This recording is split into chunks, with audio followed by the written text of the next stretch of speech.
morning, El Paso. It's your voice, your vote. And today is the last day to get registered before next month's election.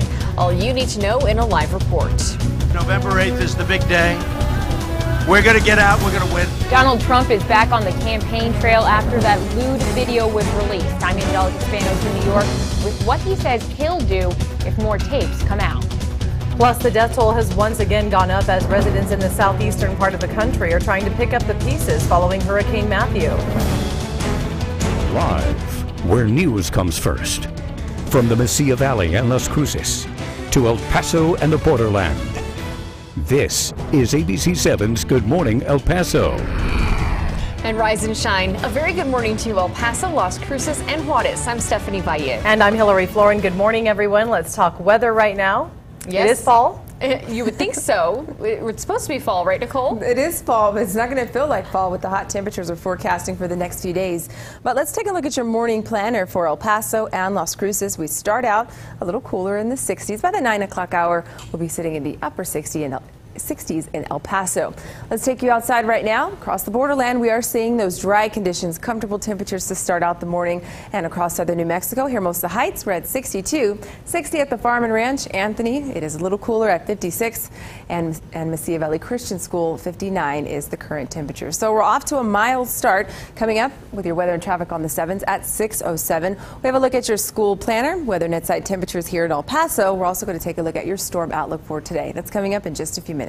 All right, thanks, Nicole. Topping our news, if you plan to cast a ballot this November, you must register to vote. For borderland residents, today is an important day if you haven't done that yet. Good morning, El Paso's Denise Olivas has the details. It's your voice, your vote. Good morning. Good morning, Hillary. And just as you said, an important day in Texas and New Mexico. In the land of enchantment, voters who don't want to wait until Election Day can cast their ballots starting today for early voting. If you live in New Mexico, you can register to vote online. Doña Ana County residents, you can go to doñaanacounty.org. And your personal information must match what's on file with the New Mexico Motor Vehicle Division. And get this, you can register and vote on the same day.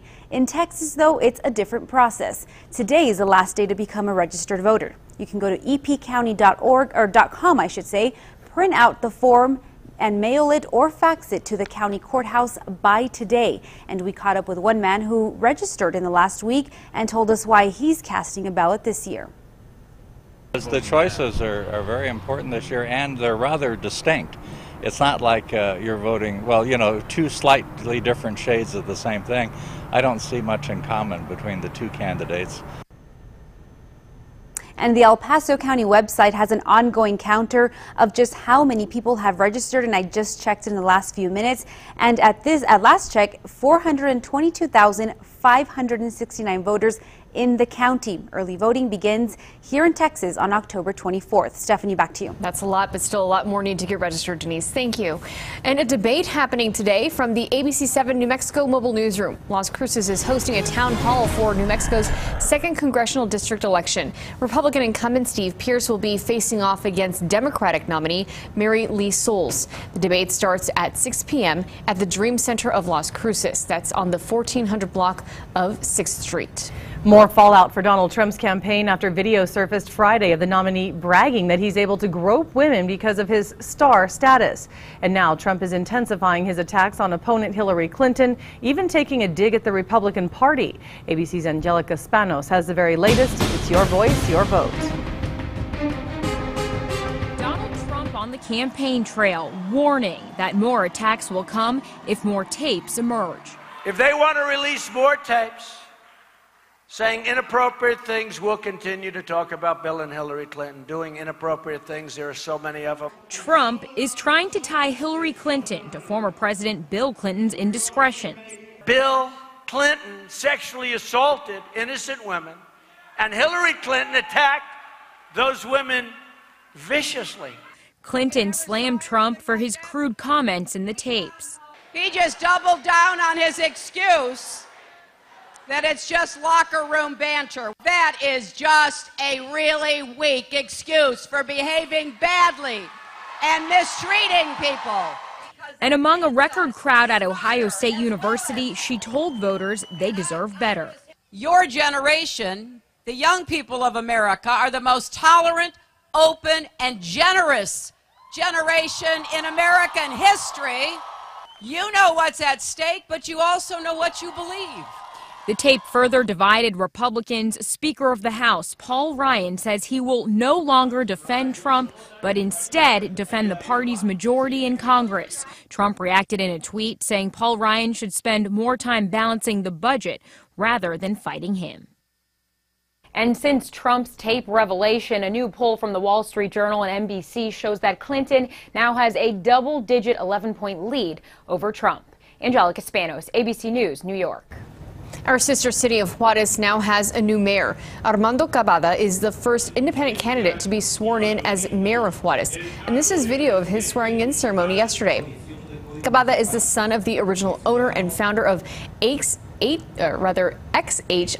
TV, Arnoldo Cavada. He says he plans on working closely with El Paso city leaders to try to bring those cities closer together.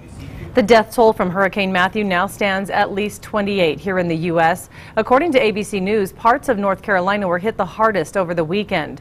Residents are trying to recover following the heavy rain that left many areas submerged this week.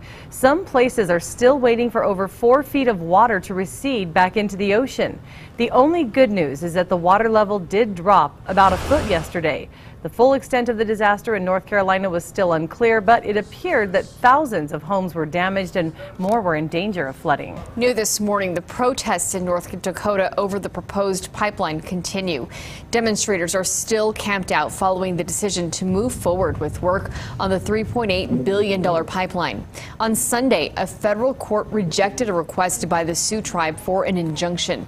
Protesters have been in the area since April and show no signs of leaving, saying the latest court decision is only a minor step back. The Standing Rock Sioux tribe believes the pipeline, which will cross through North Dakota, South Dakota, Iowa, and Illinois, will destroy cultural artifacts and could pollute drinking water. And now at 6:07, you know what time it is. It's time for weather and traffic on the 7s. Hi, Nicole. Good morning. We're off to a nice start in our storm outlook for today. We're in for another dry, warm day. Notice we're not seeing any green on the map here. We're El Paso, Las Cruces, or out west around T or C, Silver City. So as you get the kids ready for school, just keep in mind it will be much warmer today. Around lunchtime, we're already in the 80s. By the end of the school day, 89 degrees. Current temperatures in East El Paso, Valley View Middle School, we're at 63. The Texas Tech Health Science Center, we're at 65 and 64 in Loma Terrace. So we're already off to a nice start. It will be sunny and dry this afternoon. We do have a cold front that will move in by the end of the work week. I'll let you know if it's expected to affect the 70 forecast. That's coming up in your full forecast. Mauricio? Hey there, Nicole. Good morning. Tracking clear roadways right now across the map. Our traffic flow sponsored by the Viva Auto Group, I should say, showing a whole lot of green right now. No major incidents or issues going on, and all construction closures have opened up, so it should be a calm commute as you're heading out this Tuesday morning. Good morning to you. Las Cruces, 65 miles per hour is what I'm tracking on I-10 heading west. 66 if you're heading east towards El Paso. Also 66 right now, our current speed on I-25. I can also tell you Highway 70 east of Las Cruces, that's scheduled to remain open all day. So no issues there. Let's give you a live look outside right now with our ABC7 TxDOT camera. I-10 at Piedras. There's going to be an overnight closure here. I'll have those details